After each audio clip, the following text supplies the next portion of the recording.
kar v kamere gledate skozi, če tam pride ali pa kle. Vemo, koga ščitijo od nas. Pojma nima. Dej, se imaš čisto pravanga, glej. Okay. Ja, pusti telefon, glej. Smo? Ja.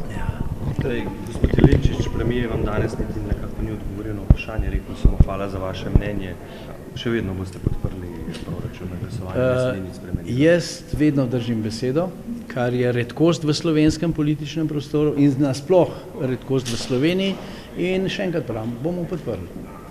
Ja, ne vem, zakaj vsak dan bomo preverjati. Kako bo pa pri amandmaju? Ja, ne vem, za koga vsak dan preverjate, ne vem, ja, verjetno je to zaradi tega, ker v Sloveniji se te mnenja spreminjajo iz dneva v dan, iz trenutka v trenutek, ker je malo ljudi, ki zna držati besedo. No, ampak tudi v primeru veta, ne, boste pač naprej. Najprej dajmo sprejeti proračun, pa bomo šli pol naprej, ne? Kako boste ravnali pri povprečninah? Zdaj, tukaj, če se ne motim, ste vi tudi na odboru, mislim, vaš predstavnik glasovali za, se pravi, 130 milijonov dodatnega denarja, kako bo zdaj to?